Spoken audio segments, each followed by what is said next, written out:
Muy buenos días y gracias a Agda por la invitación para esta charla del día de hoy, que se titula AGNs, las fuentes de energía más poderosas del universo. Mi nombre es Mario Armando Y. Garzón, soy director del Observatorio Astronómico Nacional y miembro de la Asociación Colombiana de Estudios Astronómicos AGDA.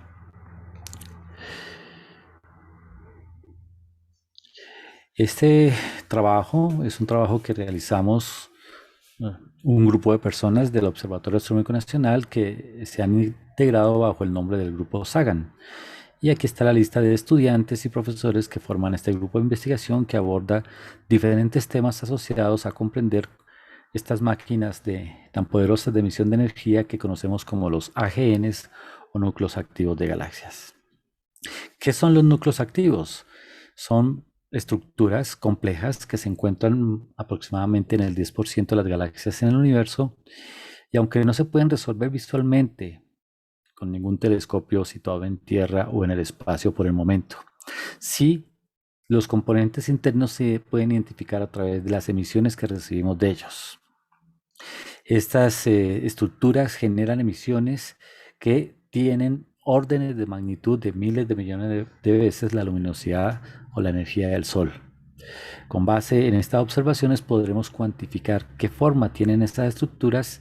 y así también identificar el poder de la potencia emisora que tienen estas estructuras allí en los núcleos activos de galaxias. ¿Qué es un núcleo activo de galaxia? Esto es una estructura compleja, como les comentaba, no se ha podido tener ninguna imagen espacial de sus componentes, pero las observaciones permiten inferir que hay 5 componentes principales. En el centro de esta estructura, que está localizada en el centro de una galaxia, dentro de ese 10% que les comentaba, tienen la posibilidad de tener un núcleo activo, se encuentra un agujero negro. Un agujero negro no es un agujero negro estelar, sino es un agujero negro asociado a, digamos, las dimensiones de estar ubicado en el centro de la galaxia y que por lo tanto la masa puede ser del orden de unas 10 a las 6, 10 a las 7 veces la masa del Sol. En ese entorno del agujero negro va, digamos, a suceder todo el fenómeno energético del AGN que está asociado a la presencia de un disco de material ionizado, un plasma que está allí atado gravitacionalmente a ese agujero negro y que ingresa o cede material a la estructura interna, la cual pues es absorbida por el agujero negro. En la parte externa al disco de acreción nos vamos a encontrar con lo que se denomina unas nubes de gas que se llaman las nubes o la región de líneas anchas, en el cual las líneas de emisión, que son las que podemos observar a través de un espectrógrafo aquí ubicado en un telescopio en superficie de la Tierra, pues observamos un ensanchamiento algo amplio de unos varios órdenes de magnitud en angstroms,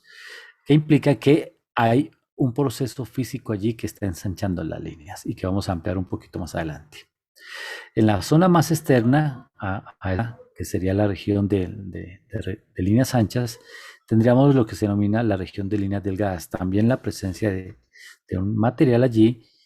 ionizado de menor densidad que circula también o tiene un movimiento rotacional alrededor del agujero negro supermasivo, eh, pero con, digamos, una velocidad menor a la que estaría sometido el gas que se encuentra en la región de líneas delgadas, perdón, en la región de líneas anchas. Y hay un cuarto elemento allí que aparece, que es lo que los astrónomos han denominado un toro molecular, una región de mayor densidad de átomos, y ya allí podemos encontrar ciertos granos también de átomos depositados que hacen las veces de una pantalla que oscurece dependiendo de dónde esté el observador mirando la estructura del AGN, le permite o no observar estas regiones internas. Y ese toro molecular es el que finalmente dio la posibilidad de clasificar los AGNs como tipo 1 y tipo 2 en función también de cómo el observador llega a observar las regiones centrales o cómo no tiene la posibilidad de observar las regiones centrales. Y digamos, quinto elemento que está presente allí es el denominado JET, que es digamos, un chorro de partículas que emerge de la región límite entre el disco de acreción y la frontera del horizonte de eventos del agujero negro supermasivo, en el cual los campos magnéticos que se forman allí impulsan partículas a muy alta velocidad,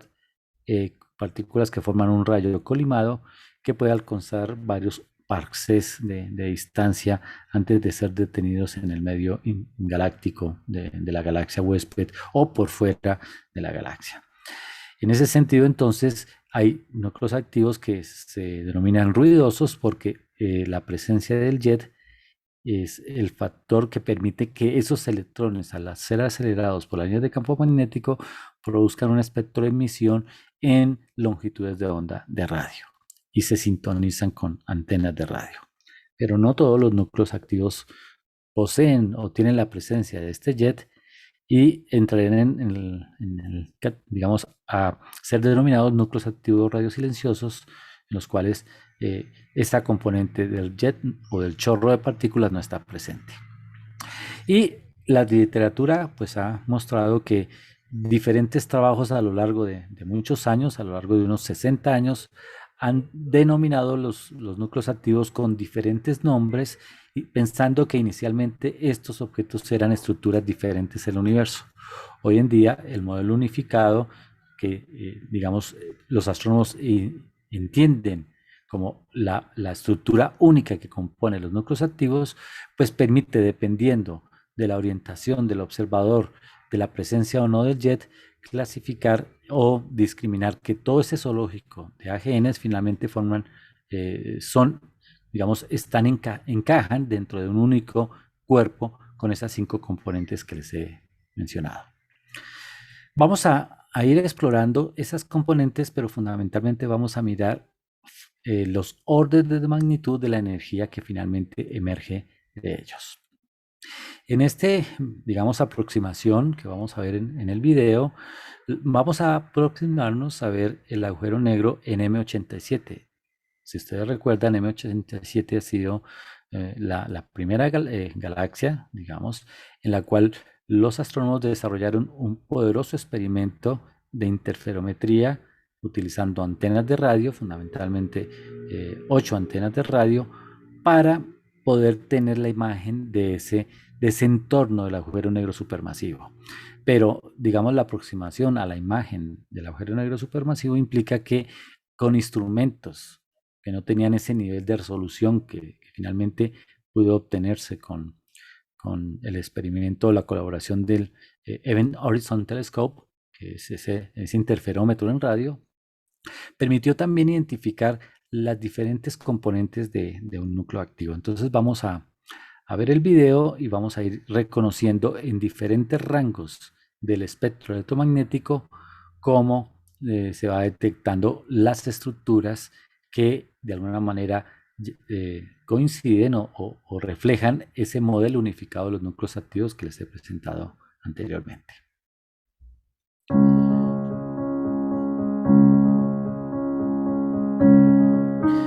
Esta es una imagen del telescopio Sloan Digital.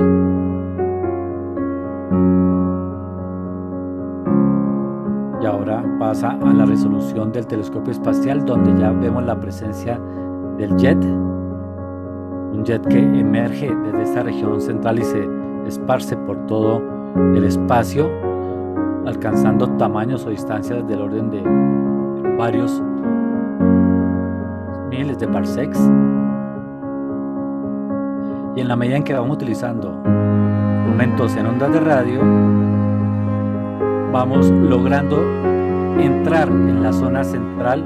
para identificar cuál es esa componente interna en la cual está contenido todo el núcleo activo. Finalmente, esa escala de un parsec, estamos ya en el límite del tamaño del núcleo activo, y en el centro la imagen que va a ir apareciendo va delimitando esa estructura que es totalmente no identificable, es decir, aquí no podemos ver las componentes, pero sabemos que allí están, para finalmente, digamos, con el radiotelescopio del Event Horizon poder definir la imagen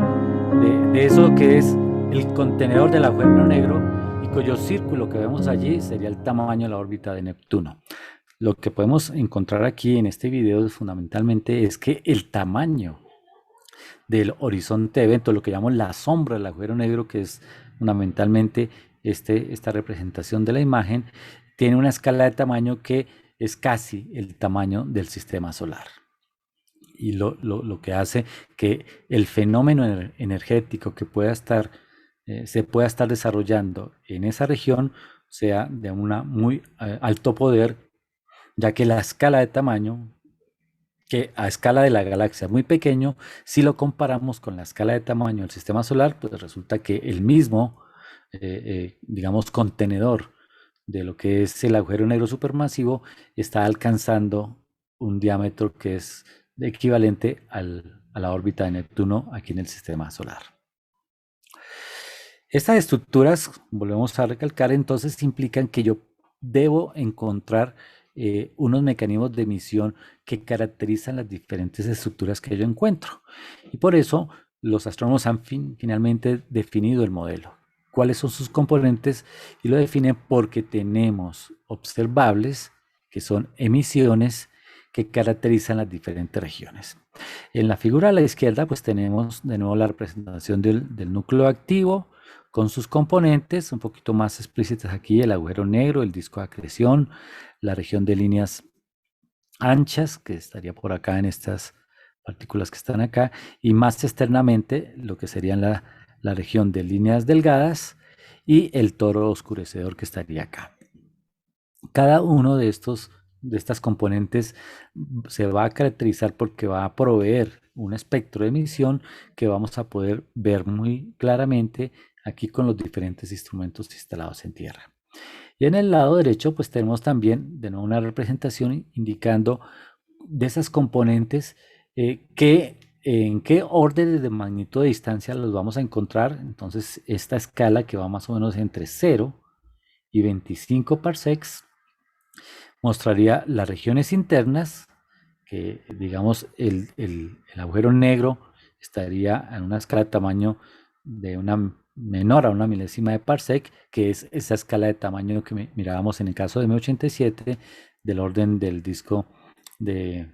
la órbita del planeta Neptuno, pero eso es un caso particular para M82, porque podemos encontrar que para otros AGNs ese límite del horizonte de eventos es el límite en donde el agujero negro es el que domina el proceso y la materia, que es la que está bordeando el horizonte de eventos, se puede encontrar a distancias que puede ser del tamaño de la órbita de Marte, no digamos, de un planeta, digamos el planeta aquí vecino a la Tierra. Podríamos decir el disco de acreción está en el límite en donde se encuentra la órbita de Marte para una galaxia tipo AGN diferente. Y asimismo, pues podremos encontrar escalas de tamaño mayores, tal como en el caso de M82, donde la escala de tamaño del horizonte de eventos, del límite o la frontera entre el material y la presencia del entorno del agujero negro puede ser del tamaño de Neptuno. Ya el disco de acreción puede estar en una escala de tamaño entre una milésima de parsec y una décima de parsec. Y la VLR, que es la región de líneas anchas, podríamos estar llegando a un límite de 0.5 parsecs. Y de ahí en adelante, las estructuras más externas, que son la región de líneas delgadas y el toro de disco, pues pueden llegar a tener tamaños de 1 parsec o alcanzar tamaños de 25 parsecs. Esa es, digamos, de esta manera se identifican las diferentes componentes de los núcleos activos, y lo que podemos inicialmente encontrar es que ocupan un espacio muy pequeño en digamos, al compararlos con el diámetro de una galaxia. No olvidemos que una galaxia típica como la Vía Láctea podríamos estar hablando de un diámetro superior a 35.000 parsecs, de ese orden, y en el tamaño típico de un núcleo activo está del orden de 1 a 25 parsecs, es decir, es algo muy pequeño comparado con el tamaño de la galaxia, pero los procesos energéticos que se dan allí son muy poderosos, son los procesos más poderosos que podemos encontrar en el universo. ¿Cómo caracterizamos la potencia de emisión de estas fuentes? Pues básicamente una de las cantidades que los astrónomos utilizan permanentemente es el concepto de luminosidad, que básicamente en términos de la física es la potencia de emisión de la fuente emisora. Y se define como la cantidad de energía por unidad de tiempo que emite una estrella o cualquier objeto radiante en todas las direcciones, cubriendo un ángulo sólido de 4 pies teroradianes. La luminosidad está atada a que yo pueda observar la potencia emisora en todas las longitudes de onda o separar una longitud de onda y ver cuál es la potencia emisora. Los astrónomos utilizan mucho la luminosidad específica, L sub lambda. Este lambda quiere decir que se centran en observar una longitud de onda en particular. ¿Por qué? Porque en los espectros que se observan de emisión de los núcleos activos, allí aparecen líneas de emisión que están ubicadas en posiciones muy específicas dentro de lo que es la escala del espectro electromagnético. Entonces, caracterizar un espectro, extraer las líneas de emisión, identificar la línea que corresponde, si es una línea de un átomo de hidrógeno o si es una línea de un átomo de carbono o de nitrógeno o de azufre, pues es la tarea que un astrónomo siempre desarrolla utilizando la instrumentación, que es su telescopio, su cámara CCD y su espectrógrafo. Y caracterizando la línea como tal, pues también puede encontrar cuál es la luminosidad o potencia de emisión de la fuente simplemente midiendo en su instrumento el flujo. El flujo es la cantidad de fotones que finalmente va a detectar el elemento de superficie que está observando, es decir, el lente del telescopio, en conjunción pues con el sistema de recolección o de transformación de fotones en cuentas de corrientes de electrones, que es la cámara CCD, y del espectrógrafo que dice, bueno, vamos a observar en un rango, que es el rango del visible, o parte del visible y un poquito del infrarrojo, y el visible y un poco de la región violeta, ultravioleta, observar cuál es el flujo en las diferentes líneas. Esa es esta cantidad de F sub lambda, y 4 pi r cuadrado, pues es lo que denominamos la superficie o la esfera en donde la radiación que emergió de esa región se ha depositado al viajar en el espacio en una superficie esférica de gran tamaño, donde r resulta ser la distancia a la que se encuentra la fuente de nosotros. Si yo logro identificar dónde está la fuente y si con un espectrógrafo puedo obtener del espectro de líneas el flujo de la línea, pues inmediatamente calculo la luminosidad. Y para comparar, pues digamos que esta luminosidad es como si también recordáramos que podemos mirar la potencia emisora de un bombillo de 100 vatios que comúnmente está instalado en nuestra casa, y vamos a tratar de comparar esa potencia de ese bombillo con la potencia de una fuente como un núcleo activo. Como puntos de referencia adicionales, la potencia del Sol, en esta tabla vamos a mirar unos valores de referencia. La potencia o luminosidad del Sol es del orden de 4 por 10 a la 33 ergios por segundo. La luminosidad de toda una galaxia típica como la Vía Láctea o como la galaxia de Andrómeda o la del Sombrero, galaxias que reconocemos fácilmente en los catálogos galácticos, la luminosidad de toda la estructura podría ser del orden de 10 a la 11 veces la luminosidad del Sol. Es decir, tendríamos una luminosidad asociada a que hay del orden de 10 a la 11 estrellas con luminosidades equivalentes a la luminosidad del Sol. También podemos medir esto en otros entornos, por decir algo, si lográramos tomar la superficie de la piel del cuerpo humano y saber cuál es el área, es decir, que tenemos una medida del área del cuerpo humano y tenemos la temperatura a la que se encuentra, también puedo establecer cuál es la potencia, digamos, de emisión del cuerpo a una temperatura más o menos de 36, 37 grados centígrados. Y también cuánto podemos absorber del ambiente en un momento dado. Estos valores de potencia son fundamentalmente la base con la que los astrónomos trabajan, porque es una medida que cuantifica cuánta energía finalmente se deposita por unidad de tiempo proveniente de una fuente emisora que puede ser, como hemos dicho, un núcleo activo, puede ser Una estrella típica puede ser el cuerpo humano o puede ser cualquier cuerpo que se encuentre a una cierta temperatura. En la ecuación de luminosidad estaba presente la variable R, la distancia. En el caso de estar estudiando núcleos activos, nos valemos del famoso corrimiento Doppler, con este, digamos, proceso inicialmente identificado entre las ondas acústicas, en el cual el movimiento de la fuente produce un cambio en la frecuencia o longitud de onda detectada por un observador. En este caso, si estamos hablando de las ondas acústicas, un cambio en la frecuencia o el sonido acústico pasa de grave a agudo en la medida en que la fuente se acerca, y de agudo a grave en la medida en que la fuente se aleja. Este mismo proceso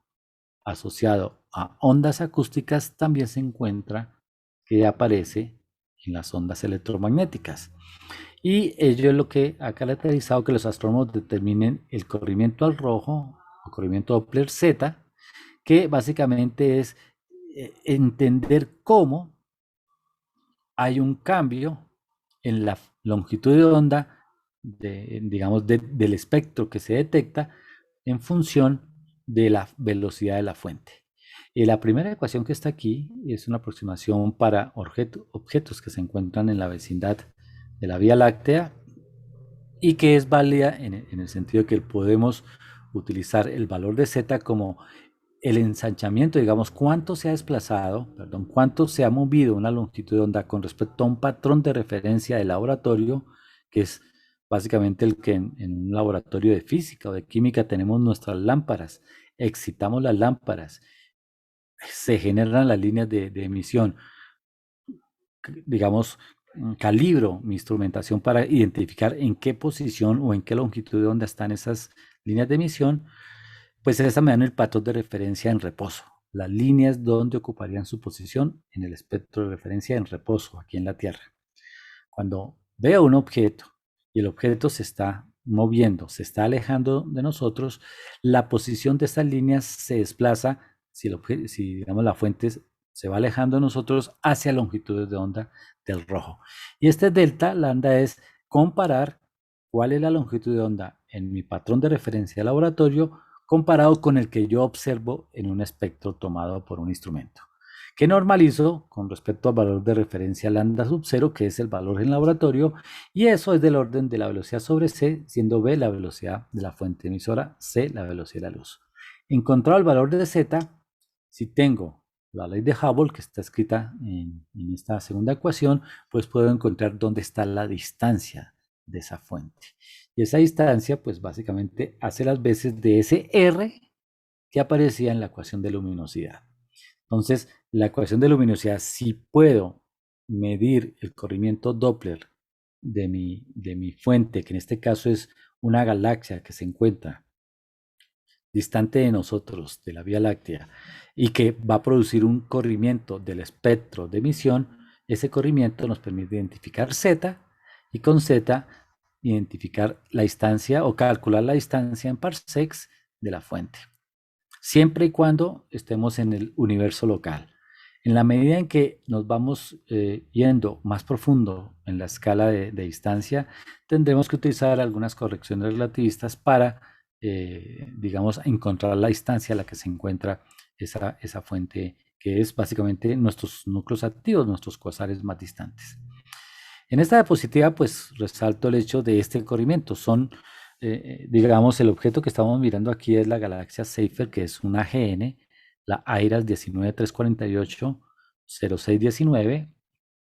Ahí tenemos la foto del objeto, la imagen del objeto en el centro, y en la parte inferior tenemos a la izquierda el espectro observado, es decir, el que finalmente el sistema telescopio, cámara CCD y espectrógrafo logró dibujar. Vemos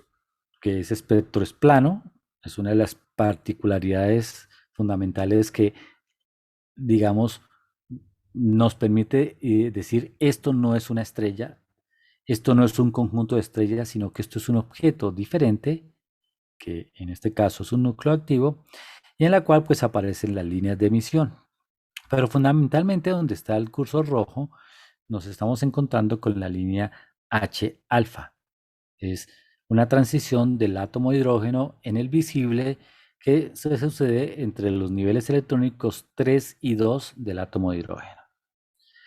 Esa línea es muy común y se puede encontrar en muchos espectros de objetos en la Tierra. Yo puedo tener un tubo con un gas y excitarlo y ya aparecer la línea de H alfa, pero también puedo tenerla en ambientes donde tenga hidrógeno. En el Sol puedo encontrar la línea como tal, en las estrellas y en los núcleos activos. Pero si prestan atención a la posición del eje, digamos, de la línea vertical roja que está aquí, y le decimos a nuestro programa de análisis de espectro, a AIRAF, que nos diga en qué posición se encuentra la línea, él marca aquí que su posición es 6631.6869 Armstrongs. Si yo mirara la línea de un tubo localizado en mi laboratorio, en mi observatorio, de una lámpara y la excito y miro dónde está la posición de la línea, que sería algo, digamos, que estoy mostrando en el panel derecho, me indicaría que es 6562.21 como muestra esta imagen. Esta es la posición real de la línea. Esta a la izquierda es la que está mostrando que ese objeto, al estar distante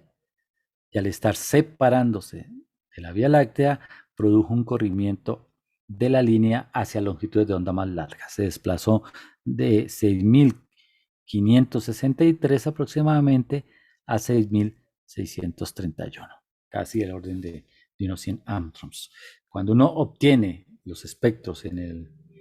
el espectrógrafo del instrumento y observa estos comportamientos, está mirando claramente un efecto Doppler sobre las líneas de emisión de esta que es una galaxia activa, que es una galaxia Seyfert. Ahora, la luminosidad de esos objetos, ¿de qué órdenes de magnitud estamos hablando? Ya habíamos dicho que una galaxia típica puede ser del orden de 10 a la 11 veces la luminosidad del Sol. Pero una galaxia tiene un diámetro del orden o superior a 35.000 parsecs y tiene un contenido de más o menos 100.000 millones de estrellas, es decir, es una estructura gigantesca. Pero en el caso de tener un AGN como el cuasar 13273 que está aquí, que está en la constelación de Virgo, encontramos que esa luminosidad es del orden de 4 por 10 a la 12 veces la luminosidad del Sol. Es un orden de magnitud más poderosa la emisión de energía que la de una galaxia completa con 100.000 millones de estrellas. En un caso hipotético que pudiéramos trasladar este cuasar, cuya fotografía se ve aquí muy interesante, de ahí surge el nombre de cuasar, un objeto casi una estrella. Es decir, su imagen, digamos en las fotografías, simula ser muy parecida a una estrella, pero no es una estrella, es un núcleo activo cuya potencia de emisión es 10 veces más poderosa que la emisión de una galaxia completa que puede ser del orden de 10 a la 11 veces la luminosidad del Sol. El punto es que si yo llevara este cuasar 13273 a donde se encuentra la estrella Pollux, aquí en la Vía Láctea, que es una estrella cercana, está del orden de 10 parsecs. Está, digamos, está en el entorno de un círculo en donde tenemos los objetos más cercanos al Sol. Si yo lo colocara este quasar 13273 a una distancia de 10 parsecs, sería su emisión tan fuerte, tan luminoso, que sería tan brillante como el Sol al día. Es decir, estaríamos con un cielo completamente iluminado, completamente, digamos, por la presencia de este quasar. Menos mal no tenemos un objeto de ese estilo, de ese poder a esa escala, porque si no, pues probablemente la estructura de la vida en la Tierra no hubiera podido darse lugar con esa fuente luminosa permanentemente encendida todo el tiempo. ¿Cómo es que podemos entender todas esas estructuras y todos esos fenómenos energéticos que se dan en esa región tan pequeña? No olvidemos que este cuasar que mencionábamos antes, el 3C273, puede tener un diámetro del orden de 1 a 10 parsecs, es decir, una estructura muy, muy pequeña. Pero logramos descifrar qué sucede allí porque podemos observar ese objeto en diferentes rangos del espectro electromagnético. En esta figura tenemos una representación en el eje horizontal de la frecuencia de la onda electromagnética medida en el logaritmo de la frecuencia para poder tener una escala mucho más sencilla de representar. Y en Hertz, la frecuencia en Hertz, y en el eje vertical un conteo del producto de la frecuencia por el flujo observado a esa frecuencia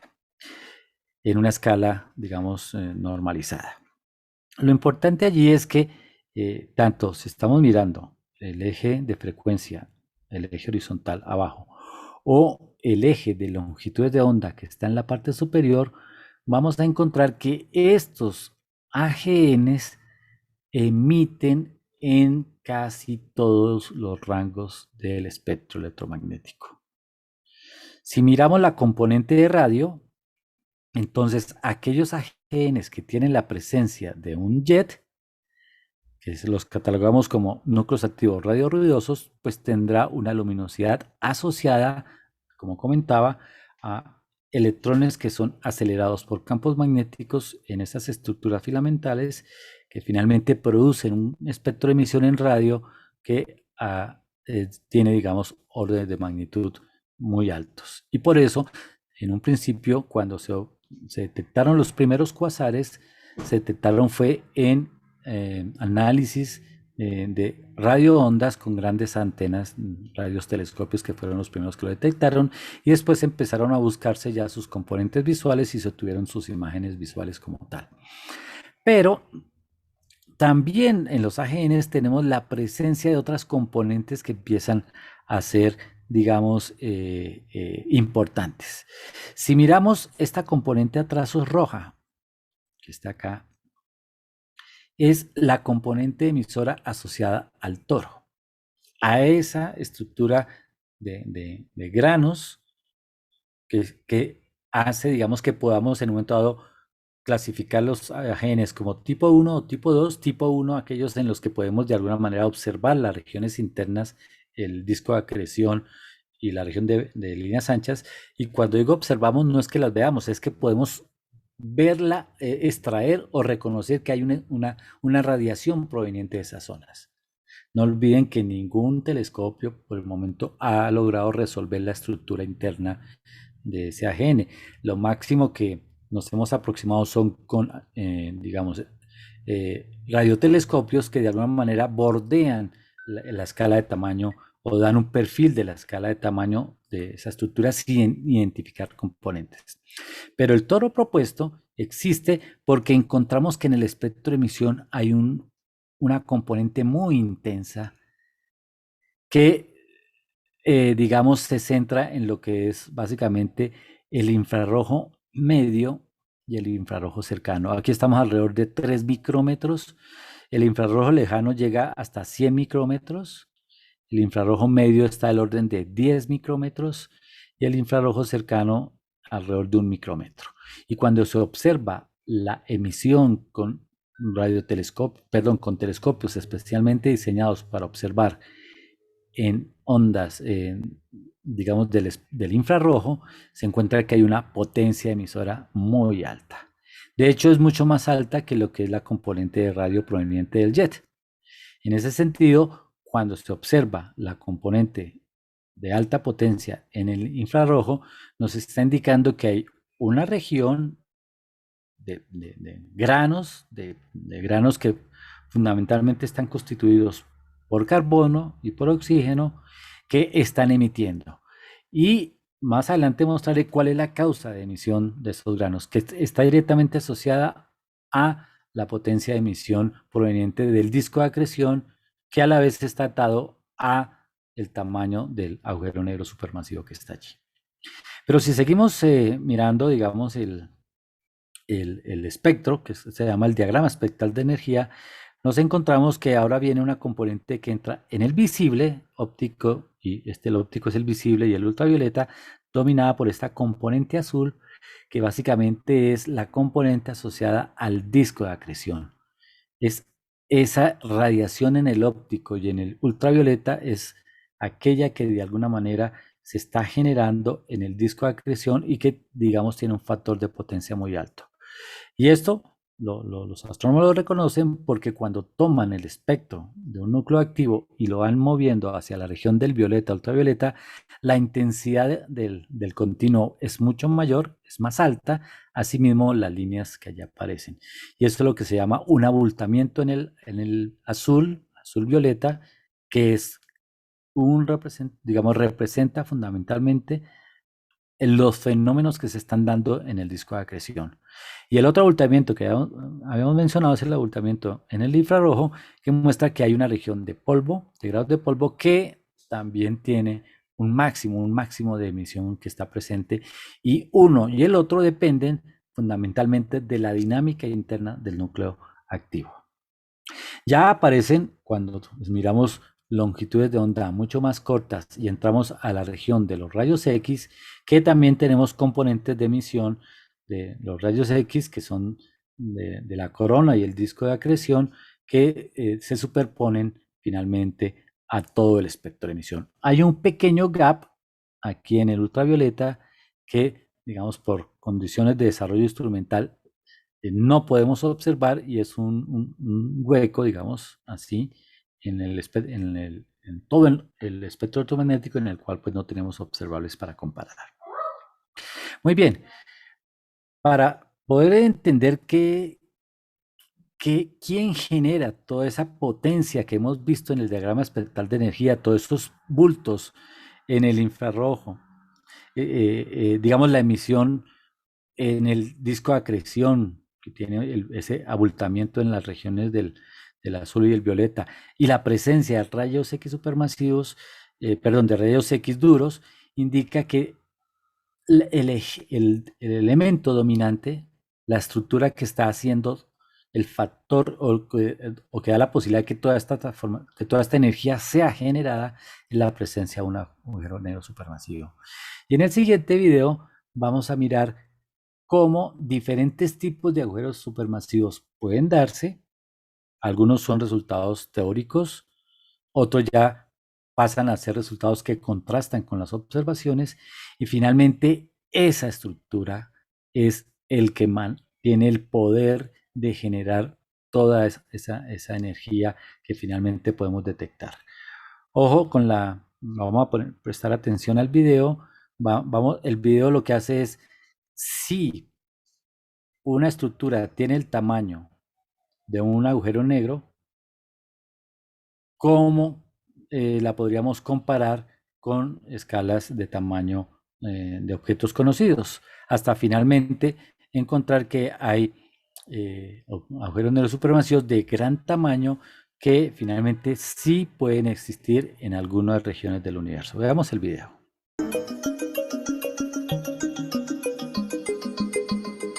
Aquí, si Júpiter fuese un agujero negro, tendría un diámetro de 2.82 metros.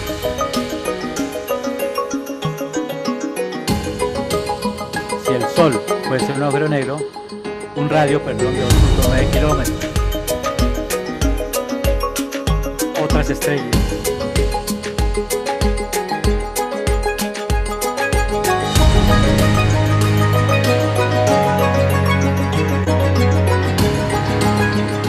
Siguen siendo objetos más pequeños que la Tierra. Este agujero negro estaría más o menos siendo unas 2/3 partes del radio de la Tierra.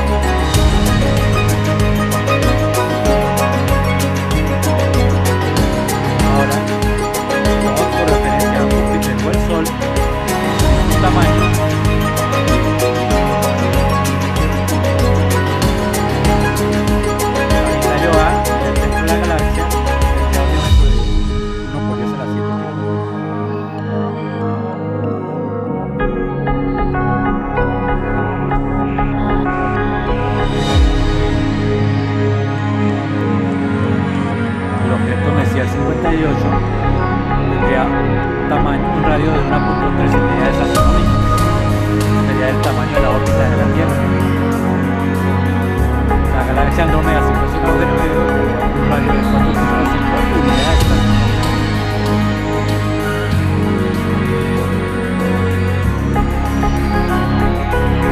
Hércules A, 70 unidades astronómicas.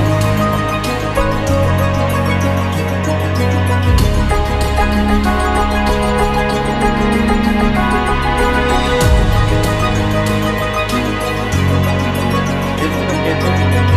618 sería el agujero negro más grande con un radio, de 1.300 unidades astronómicas. De hecho, sigue midiéndose en unidades astronómicas, que es, no olviden, una unidad astronómica la distancia media Tierra-Sol, y de hecho por eso hablábamos que en un momento dado estos agujeros negros pueden tener el diámetro del sistema solar allí contenido. Es importante tener eso presente.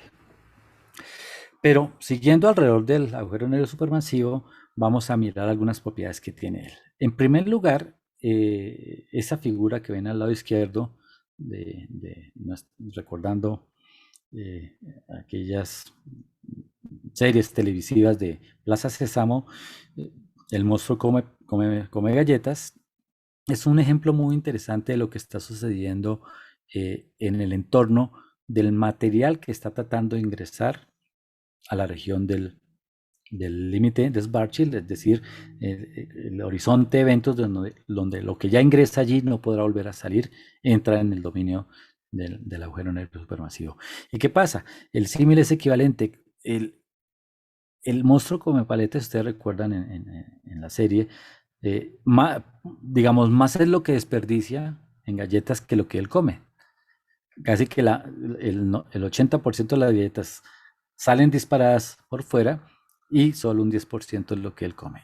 Eso pasa exactamente en el núcleo activo. En el disco de acreción hay tanto material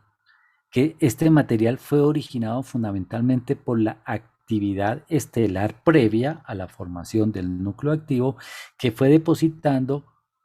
gases y átomos en esas regiones internas que finalmente son atrapadas por el potencial gravitacional del agujero negro supermasivo y forzadas a ingresar,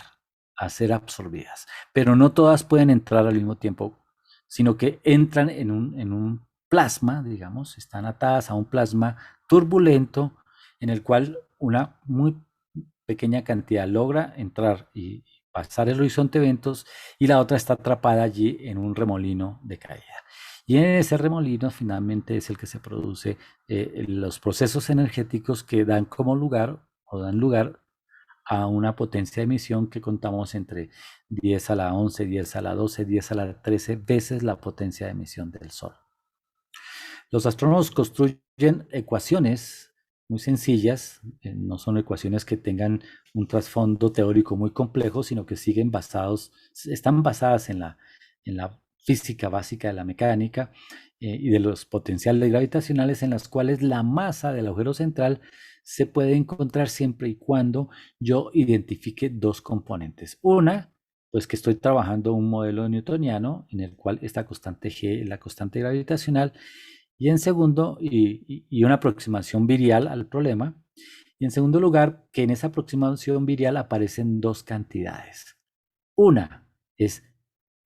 la distancia, este R es dónde se encuentra alguna de las estructuras que están vecinas al agujero negro. ¿A qué distancia están del agujero negro?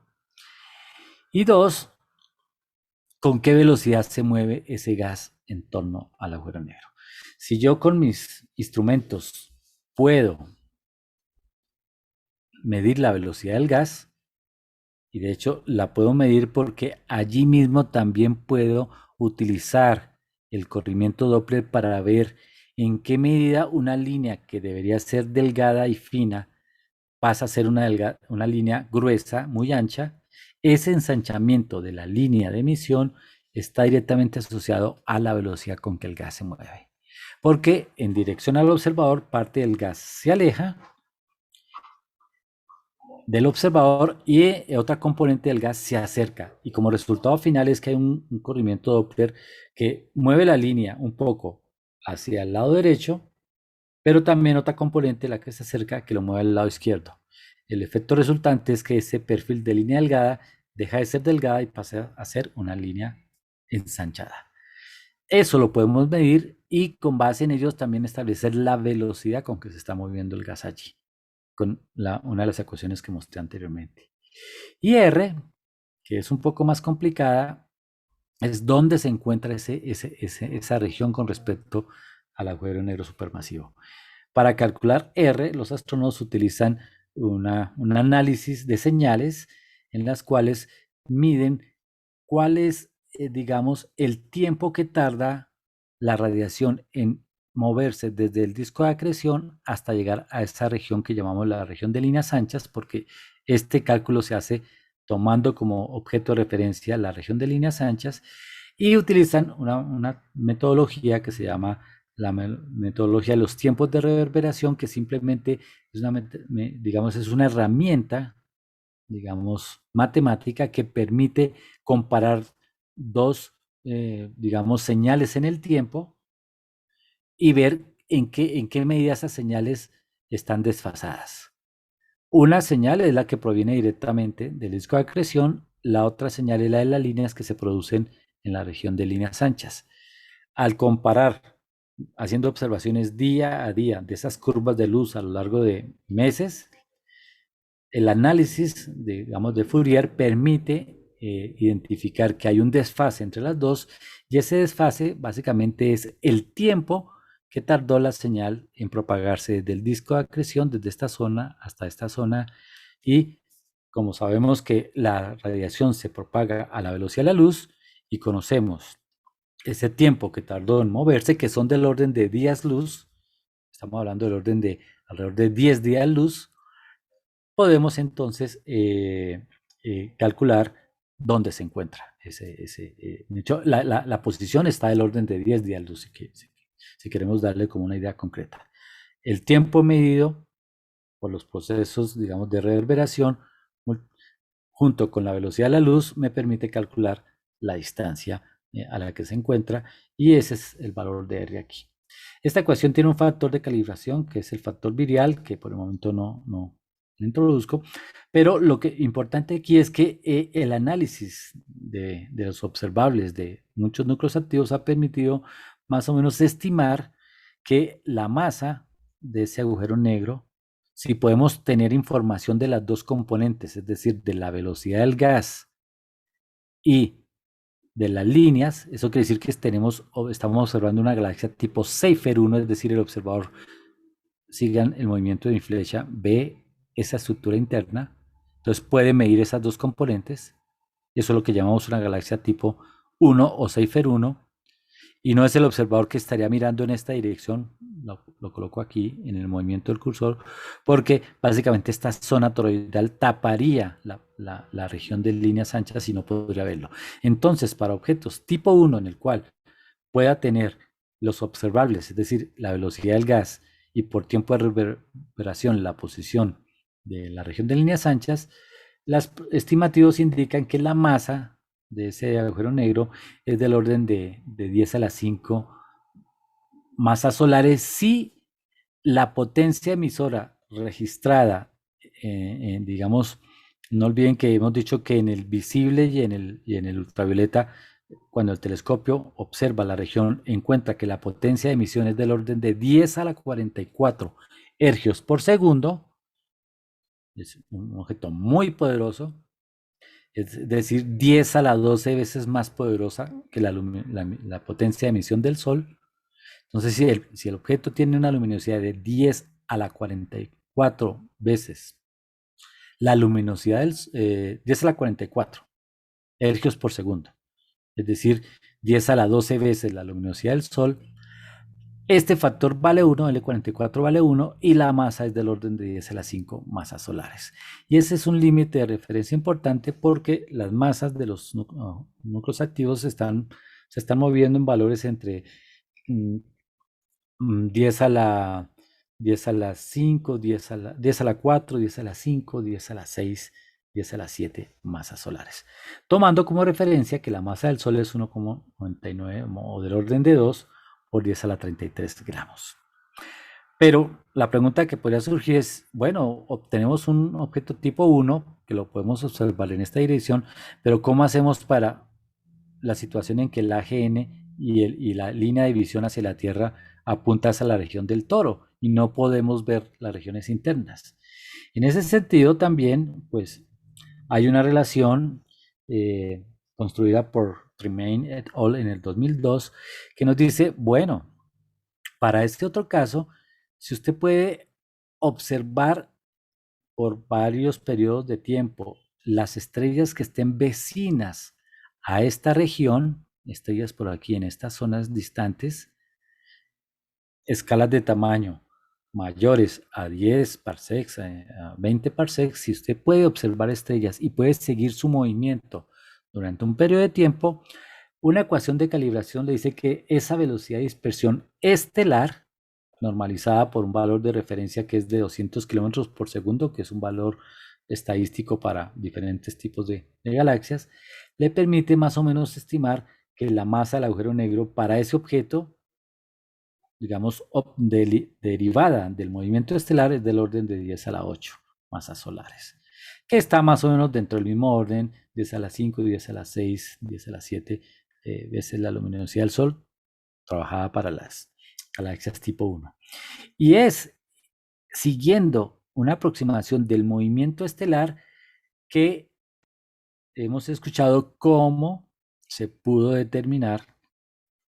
la presencia de un agujero negro masivo en el centro de la Vía Láctea, siguiendo el movimiento de las estrellas y que finalmente dio lugar a otorgar el Premio Nobel de Física. Veamos el siguiente video para entender un poquito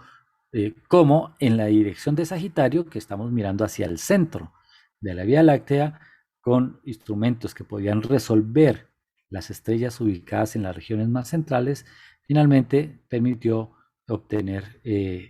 la masa del agujero. Primero, identificar que hay un agujero negro masivo,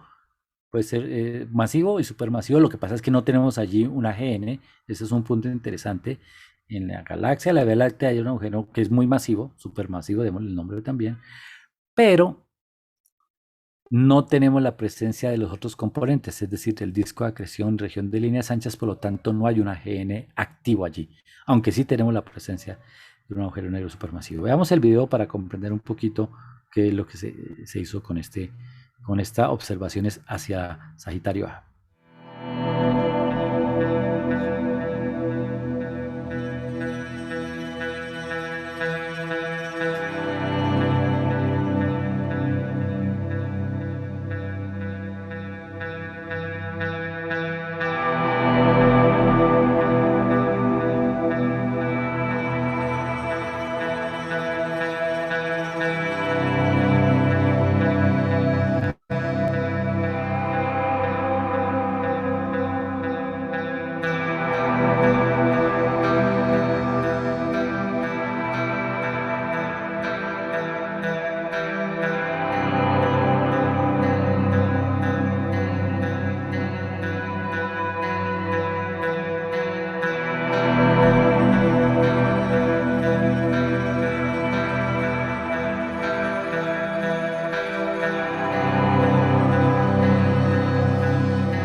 Muy bien,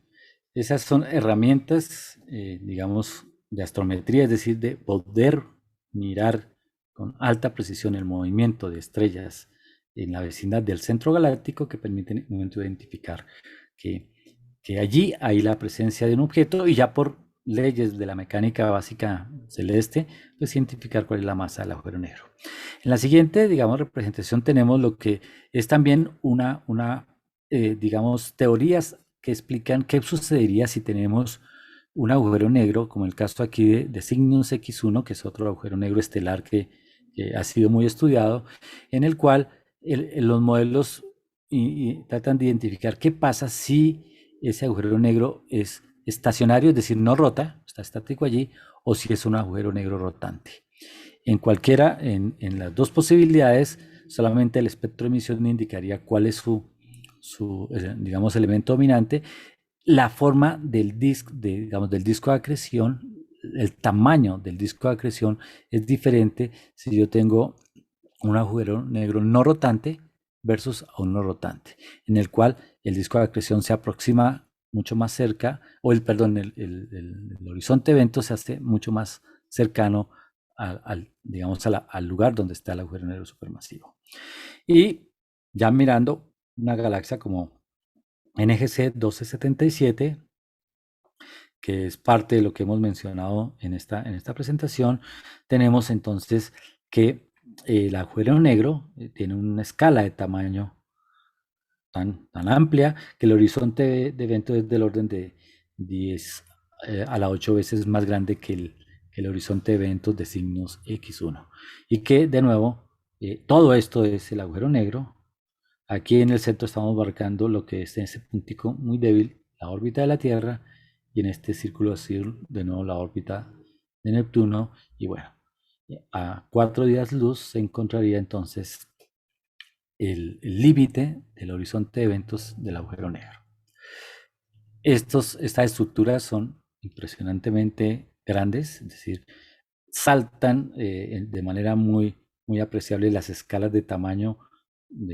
que estamos acostumbrados a medir en el sistema solar. De hecho, tienen, como hemos dicho, órdenes de tamaño del propio sistema solar como tal.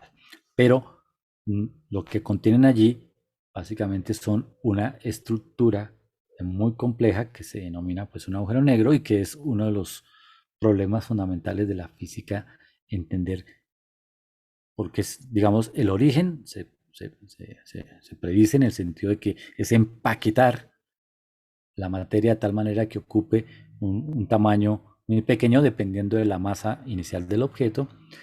pero ya lo que sucede al interior del agujero negro pues son preguntas abiertas en discusiones muy complejas que hoy en día siguen siendo parte del trabajo de los astrofísicos y cosmólogos. El disco de acreción, pues también es una fuente importante de información y en ese disco de acreción fundamentalmente tenemos la presencia de una línea en rayos X que se denomina la línea K-alfa, la línea K-alfa y K-beta que se pueden medir ya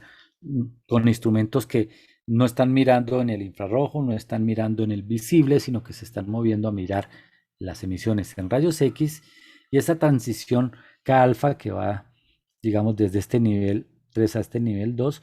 pues se logra medir y resulta que ella resuelve de alguna manera la emisión que proviene, o en otras palabras, nos permite identificar el disco de acreción porque desde allí es donde proviene fundamentalmente esa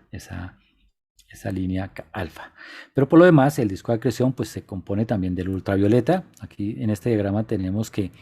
en una zona, digamos, del disco de acreción vamos a tener una componente muy poderosa de rayos X. De hecho, los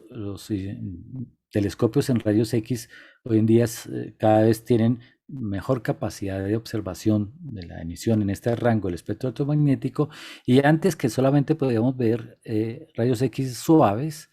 hemos pasado ya suaves que están entre 0,5 y 2 keV, kiloelectronvoltios. Hemos pasado ya a tener instrumentos que pueden mirar en rayos X duros, que es perdón, el anterior era entre 0,2 y 2 kiloelectronvoltios, esos son rayos X suaves. Pasar a medir en rayos X duros entre 2 y 10 keV, a encontrar instrumentos que hoy en día pueden estar observando rayos X entre 20 a 50 keV, es decir, muy energéticos. Y esos instrumentos han permitido entonces decir que tenemos una componente de rayos X duros muy intensa, que pueden llegar a tener esas energías del orden de varios kiloelectronvoltios y que de todos modos acompañan un espectro más suave que es la componente suave de rayos X, y la componente ultravioleta, que es la que inicialmente, ultravioleta y visible, es la que hace 50 años los astrónomos observaban con el diagrama espectral de energía, esos abultamientos en el UV óptico, era básicamente esta componente de menor energía. Hoy los nuevos telescopios espaciales de rayos X permiten encontrar las componentes de rayos X duros e identificar estas estructuras, digamos, que están a muy alta energía y que finalmente es allí, en el disco de acreción, en ese fluido turbulento, que finalmente se produce el espectro de mayor potencia, de mayor energía,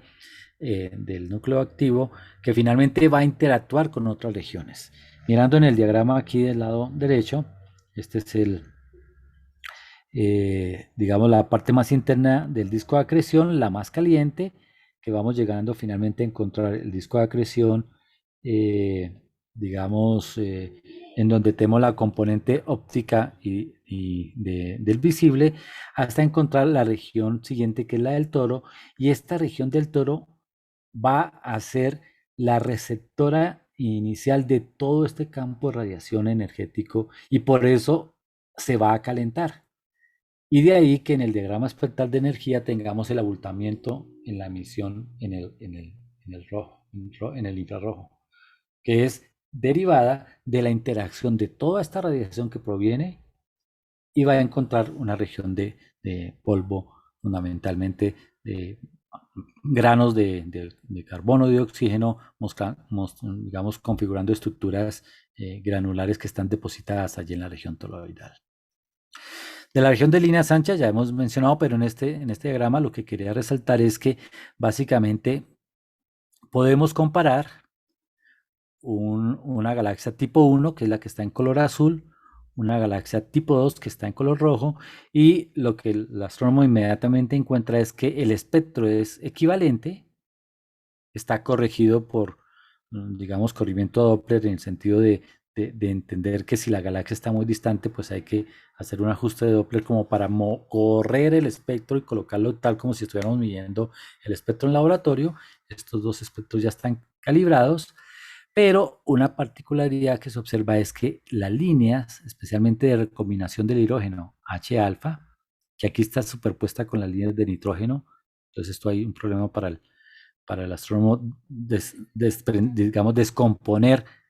esta mezcla en sus constituyentes iniciales. Pero aquí tenemos H-alfa, aquí tenemos H-beta, y si las comparamos con las líneas observadas en una galaxia tipo 2, estas son delgadas, mientras que estas son anchas. Aquí está H-beta, ancha, delgada. Y los astrónomos utilizan algo que se llama el ancho total a la mitad de la altura, es decir, fijan aquí una línea de continuo, fijan dónde está el máximo, entre el máximo y el continuo bajan a la mitad y miden cuánto es el ensanchamiento de la mitad de la altura. Y eso les ha permitido, con esta ecuación de nuevo que ya habíamos mostrado en un principio, calcular cuál es la velocidad del gas que está presente en la región de líneas anchas, porque este ensanchamiento de las líneas es porque tenemos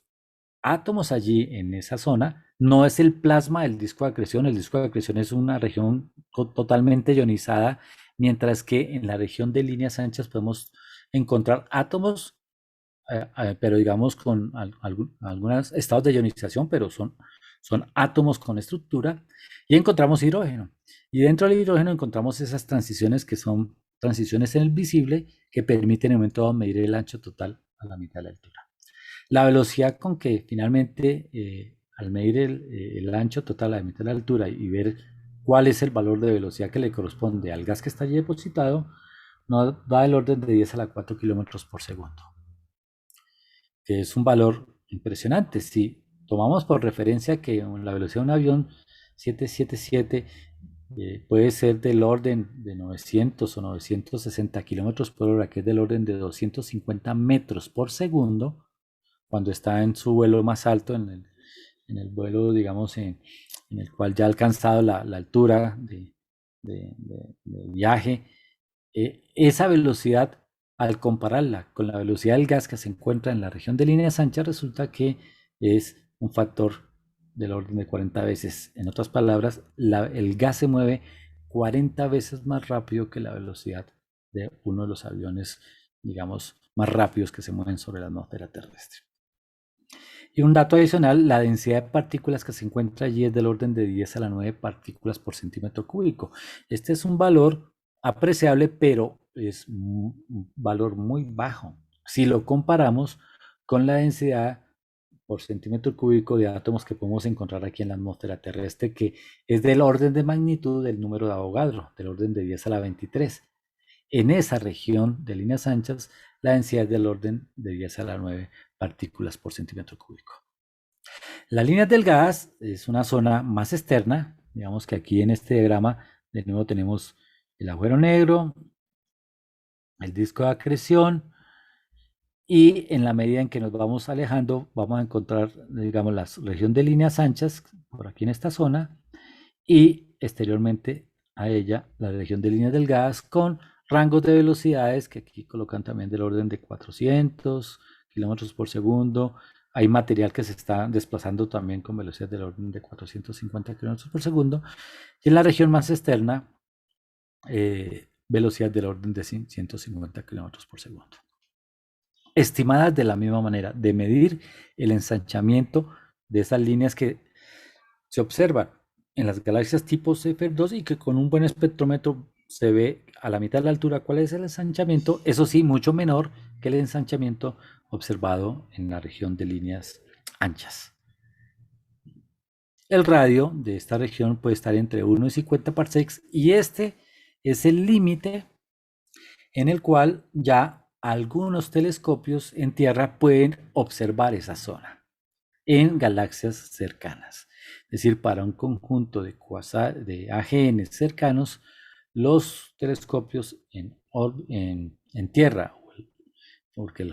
Hubble pues ya no puede hacer ningún trabajo adicional. No olvidemos también que en estos próximos días va a ser lanzado el telescopio James Webb, y este telescopio en un momento dado abrirá un poco la ventana para poder resolver espacialmente de pronto alguno de los AGNs más cercanos. Pero independientemente de estos telescopios espaciales en Tierra, ya nuestros observatorios, ya sea en Chile o en Canarias o en Japón, para algunos objetos cuyo región de líneas delgadas alcance los 50 parsecs, ya pueden describir gráficamente en una imagen qué es esa estructura como tal. Y finalmente tenemos pues la región toroidal, que es esa región obscurecedora que hace que entonces en unas galaxias las veamos como tipo 1, es decir, podemos mirar lo que sucede al interior del toro, pero en otras galaxias por su orientación no podemos ver la región interna, entonces el toro se atraviesa.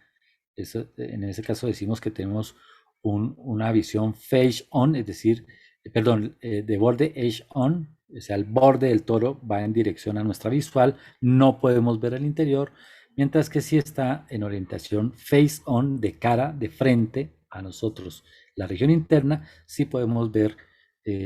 la BLR y el disco de acreción. Ahora, el toro tiene propiedades. El toro tiene propiedades que han sido estudiadas. Fundamentalmente, una de las propiedades es que hay una región límite. Aquí tenemos el interior del AGN, el agujero negro supermasivo, por aquí viene el disco de acreción, por aquí viene la región de líneas anchas, y este límite está dado porque finalmente la radiación que proviene de estas zonas internas no permite la estructuración inicialmente de átomos. En el disco de acreción no hay átomos, eso es un plasma fundamentalmente bastante ionizado, o si hay átomos son átomos altamente ionizados. En la región de líneas anchas tendríamos átomos ionizados, y hay un borde en el cual, si la temperatura es superior a este rango entre 1300 y 1500 Kelvin, si la temperatura supera este valor, los granos de polvo se destruyen en átomos. En esta frontera límite, los granos pueden sobrevivir como granos, es decir, asociaciones de átomos formando moléculas cuya estructura central son átomos de carbono o de nitrógeno, y en ese punto sobreviven en una región muy caliente y en la medida en que radialmente nos vamos alejando de esta zona, podemos encontrar granos de polvo más fríos. En esta región toroidal podemos tener gradientes de temperatura que van desde el orden de 1200 Kelvin hasta más o menos unos 100 Kelvin. Y la temperatura está gobernada por todo el campo de radiación que viene aquí y finalmente es el que está calentando por diferentes procesos de ionización y recombinación de los átomos que están allí y de las moléculas, es el que va calentando esos gases y además que los pone a vibrar. La emisión en el infrarrojo del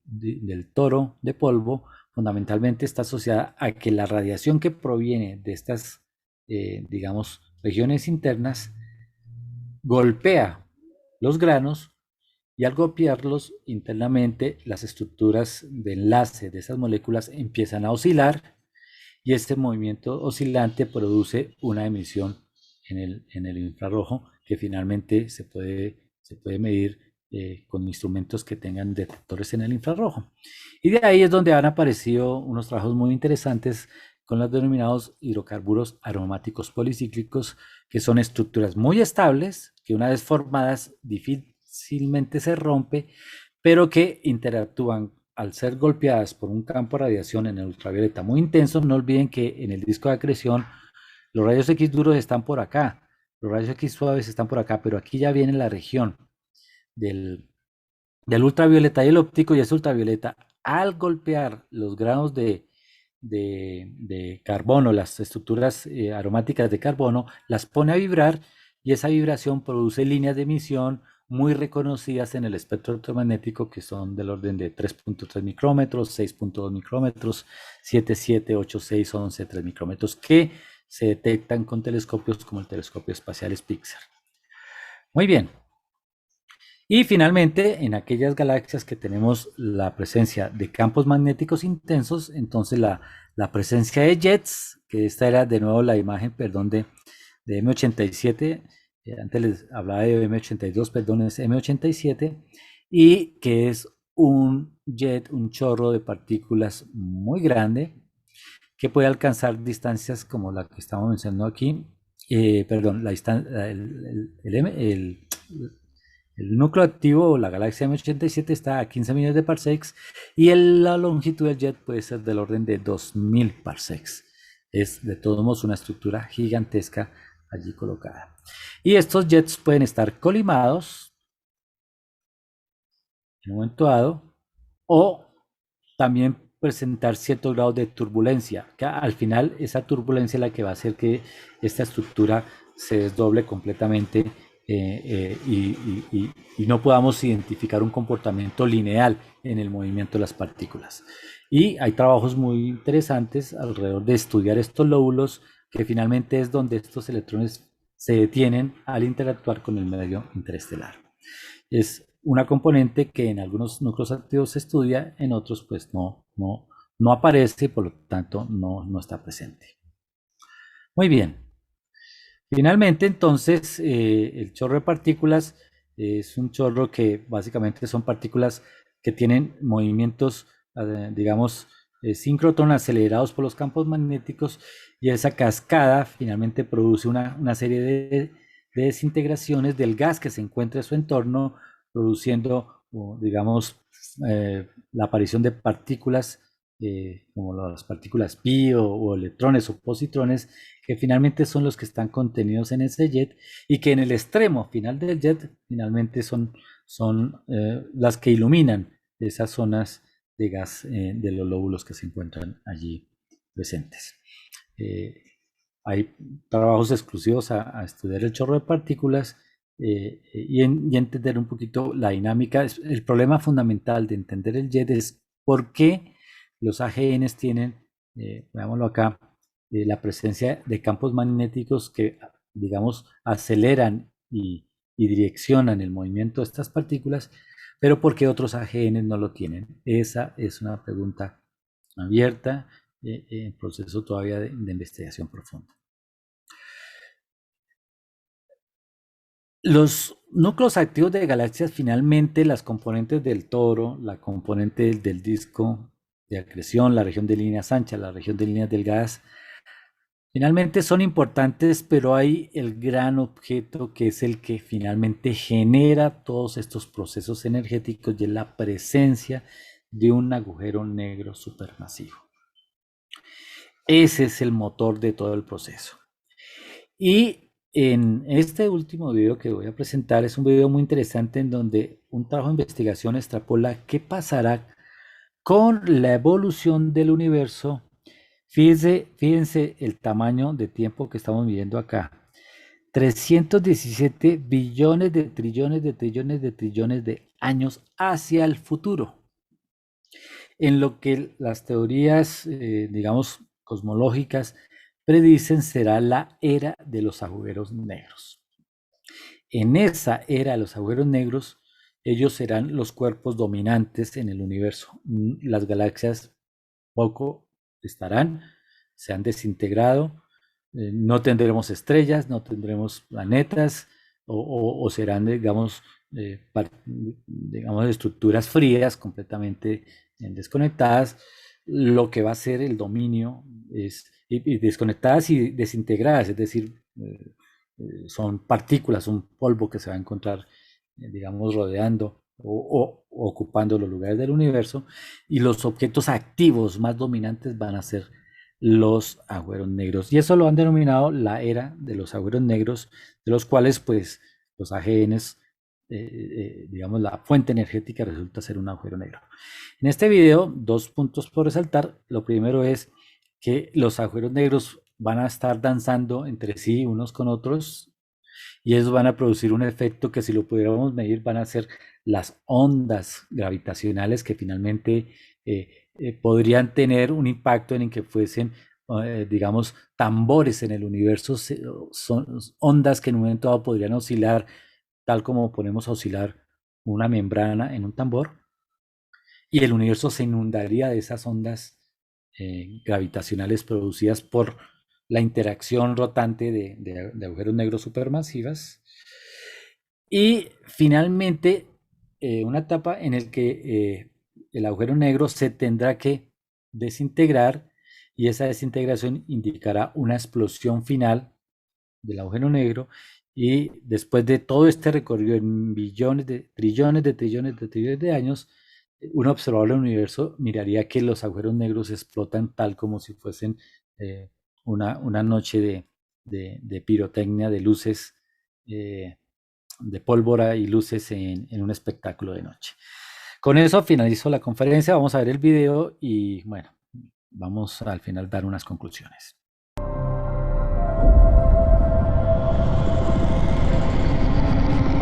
Black holes become the fundamental building block of the universe. A galaxy will basically be a supermassive black hole in a center with smaller black holes orbiting it. Zombie galaxies filled with black holes continue to evolve.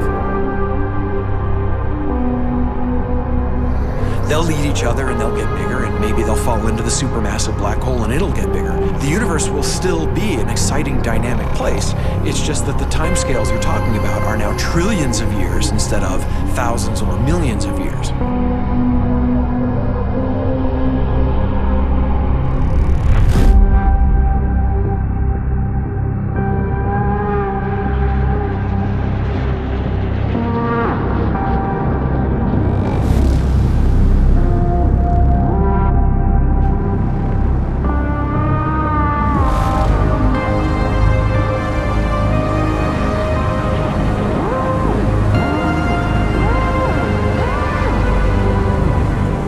Black holes can bang on space-time like mallets on a drum.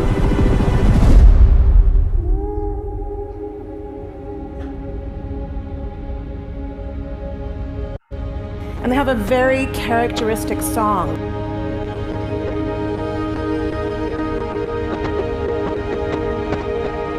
Imagine two black holes that have lived a long life together. At the end of their lives, they're going around each other, crossing thousands of kilometers in a fraction of a second. As they do so, they leave behind in their wake a ringing of space, an actual wave on space-time.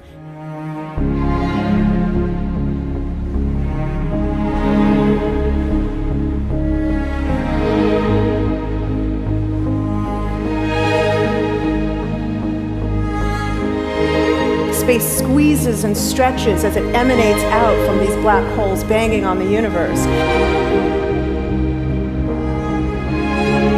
Those are the gravitational waves. They are literally the sounds of space ringing. And they will travel out from these black holes at the speed of light as they ring down and coalesce to one spinning, quiet black hole.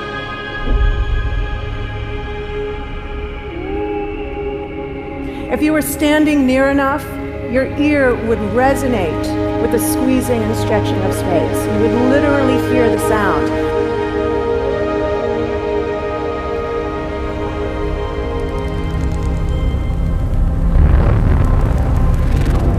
Imagine a lighter black hole falling into a very heavy black hole. The sound you're hearing is a light black hole banging on space each time it gets close.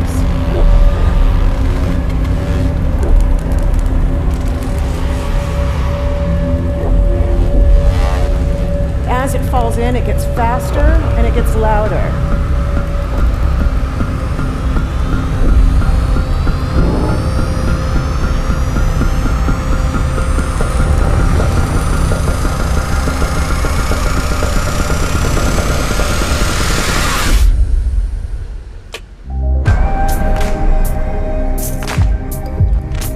Scientists used to think black holes were immortal, but even these will one day die. Now we're talking about timescales of unimaginable length, quadrillions of years into the future. On that timescale, even the black holes begin to evaporate.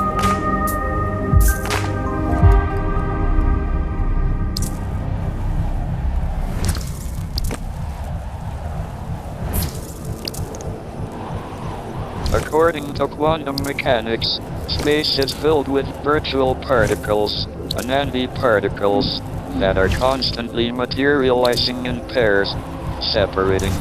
coming together again, and annihilating each other.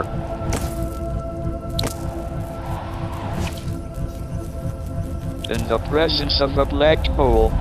one member of a pair of virtual particles may fall into the hole, leaving the other member without a partner with which to annihilate. The forsaken particle appears to be radiation emitted by the black hole. And so, black holes are not eternal. They evaporate away at an increasing rate until they vanish in a gigantic explosion.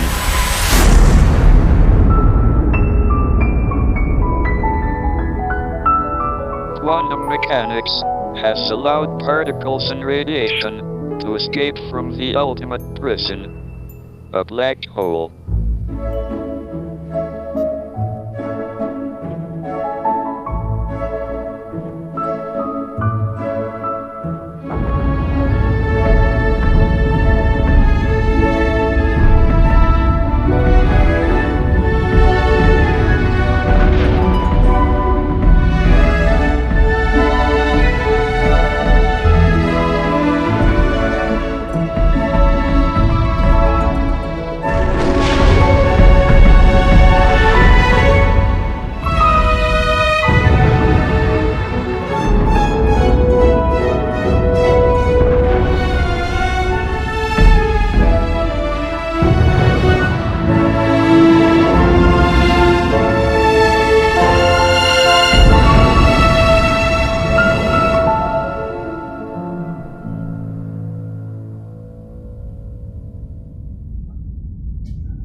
Esta sería la noche de luces más espectacular de todos los tiempos. Bueno, gracias por haber estado en la conferencia y pues espero poder responder algunas de las preguntas que que tengan a bien. Muchas gracias y bueno, charlamos alrededor de las preguntas.